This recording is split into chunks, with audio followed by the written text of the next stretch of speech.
ምንድነው የተፈጠረው ብዬ ያውሉ ስልክ ሲደወል ገባች እንደ ሌላ አሁን ጀስት አሁን ላንድ አድርጋለች። እዛ ናቸው፣ ኤርፖርት ናቸው። ላይቭ ልናያት ነው። ቪአይፒ ተፈቅዶ ማሻአላ ማሻአላ። አይኔም ቅድም ትንሽ ስልክ ደውዬ ምናምን ነበረ ገና ነው ይቆያል ምናምን ሲሉኝ፣ እኛ ጋር እንግዲህ አሁን ገና ጠዋት ነው ታውቀዋለህ ሰዓቱን። ለማንኛውም ሁላችሁንም ሰላም አሌይኩም ብያለሁ። እዚህ እንዳለ ጋስት ላይ ያላችሁ ከታች ያላችሁ ሁላችሁንም ሰላም አሌይኩም ብያለሁ። እንኳን ደስ አላችሁ።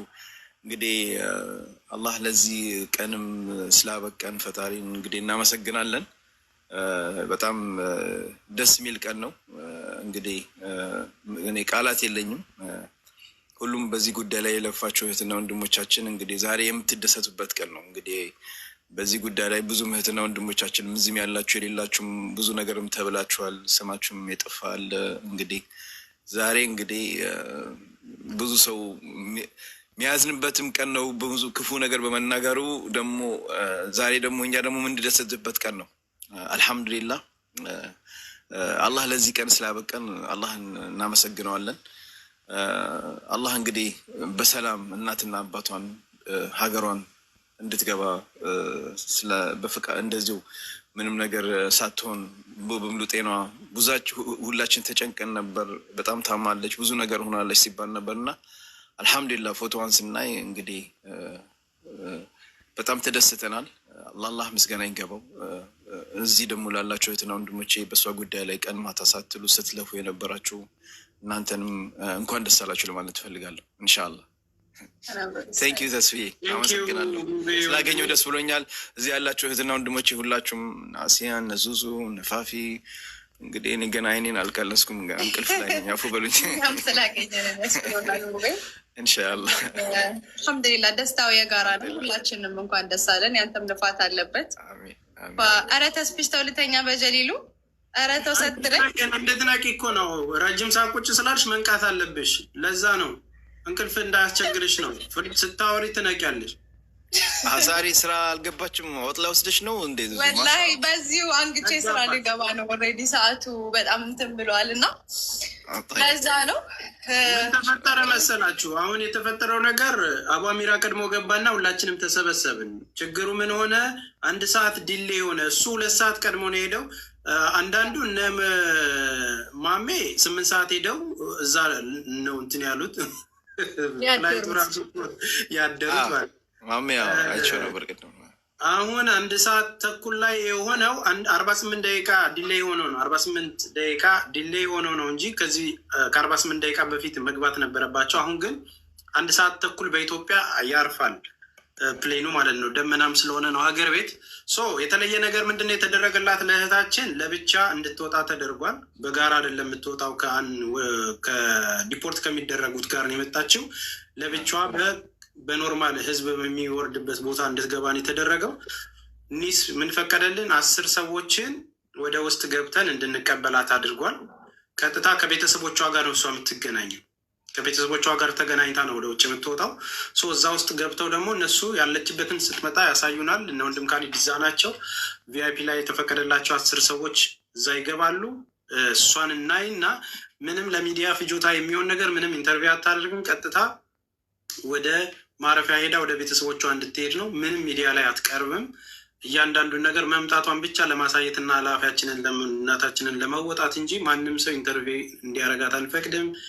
መምጣቷን ብቻ እንዲታወቅ የተወሰነች ንግግር እንድታደርግ ብቻ ነው የምንፈልገው። መጥቻለሁ፣ አመሰግናለሁ የሚለውን ብቻ። ከዛ ውጭ ብዙ ነገር ስለሚያስፈልጋት ረጅም ጊዜ ስርም ስለቆየች ሀገሩም ሁኔታ ጭንቀቱም ብዙ ነገር ስላለ ያንን ነገር አስተካክለን እኛ ደግሞ ወደ ጤናዋን ወደ መስመር እንድትመለስ እናደርጋለን ማለት ነው። በዚህ ሂደት እንግዲህ አበባውን ይዘው እነ ወንድም ካሊድ እዛ ኢትዮጵያ አየር መንገድ ነው የሚገኙት። ቤተሰቦች እስከዛሬ የተባበራችሁን ደስታውን ለማየት አብራችሁን ቁጭ ያላችሁ ይኸው 3 ሰዓት ሙሉ ቁጭ ብላችኋል። ጠብቁን። አሁን ከጥቂት ደቂቃዎች በኋላ እንግዲህ ከገባች በኋላ ከውስጥ እንደወጣች ወዲያው እናገኛቸዋለን ማለት ነው። በትዕግስት ጠብቁን ቤተሰቦች፣ እናመሰግናለን። እሺ፣ በዚህ አጋጣሚ በተለያየ መንገድ ውስጥ በክፉም በደጉም ስማችንን ያነሳችሁ ሰዎች እውነት ለመነጋገር ልክ አልነበራችሁም። የተሳሳተ መረጃ ነው ያስተላለፋችሁት። አንዳችንም በቲም ላይ የተሰበሰበ ብር ሳይኖር በእኛ ስም ሳይኖር በተለያየ አጀንዳ ውስጥ ስለማትወዱን ብቻ አብዛኞቻችሁ ሆን ብላችሁ አታክ ያደረጋችሁን ሰዎች እንዳላችሁ እናውቃለን።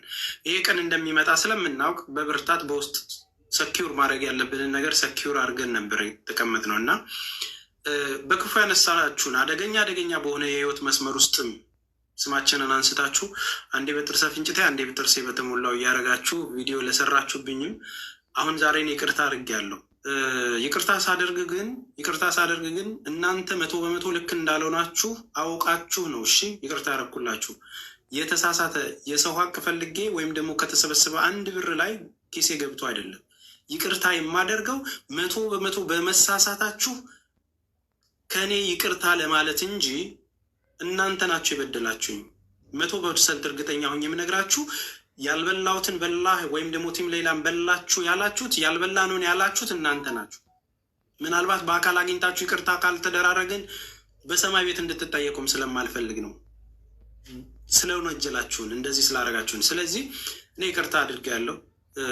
ስንሰራ ይሄ ነገር እንትን ይላል። ከፈጣሪ ነው ሁሉን ነገር የምንጠብቀው። ይሄ ማለት ግን ለሌሎቻችሁ መማሪያ መሆን አለበት። አሁን እኛ ደንግጠናል። የደነገጥነው ምንድን ነው? ከዚህ በኋላ እንደዚህ አይነት ነገር እንደ ቲም ሌላ ተሰብስበው የማዳን ስራ ላይ የሞት ፍርድ የተፈረደባቸው ላይ ለመስራት ሁሉም የቲም ሌላ ፈቃደኛ አይደለም።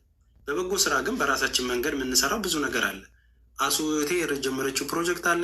እኔም ዲላ ላይ ማሳደጋቸው 60 ህጻናቶች አሉ። እነሱ ላይ ነው ፎከስ ማድርገው። በተቻለን ደግሞ የተቸገሩትን ሰዎች እናግዛለን። ሌሎቹም በራሳቸው መንገድ የራሳቸውንም ስራ እየሰሩ ነው የሚገኙት። ስለዚህ ስም ለጥፎ እንደመለጠፍና እንደመናገር ቀላል ነገር የለም። የሚናገሩት ሰዎች ደግሞ በቦታው ላይ የሌሉ ምንም አስተዋጽኦ ያላደረጉ መሆናቸው ነው የሚደንቀው። ለምንና እንዴት ዓላማ ዩቲዩብ ላይ ሲሰራ ብር እንደሚመጣ ለሚያውቁ ትንንሽ ነገር ፍርፋሪ ፈልገው ያልሆነ ሀቅ ትዳር የሚያፋቱትን አይተናል። እና ኤኒዌይ እንደዚህ አይነት ኃጢአት ውስጥ አትግቡ። ዛሬ የደስታ ቀናችንን የምናጣጥምበት ቀን ነው። እስኪ ግን የሰደባችሁኝ ሰዎች አጭበርበራል ያላችሁ እስቲ ሁለት ቁጥር ጻፉልኝ። የሰደባችሁኝ የላሳችሁኝ ሰዎች እኔ ከሆነብኝ በላይ የሆነልኝ ነው የበለጠልኝ። እና አላህዬ ለእሷ አዲስ የመኖር ቀን እንደ አዲስ እንደመወለድ የሰጣት ጌታ፣ እኔም ደግሞ ለጥፋታቸው ወይም ላደረጉብኝ ነገር አፉ ማልልበት ምንም ምክንያት የለም።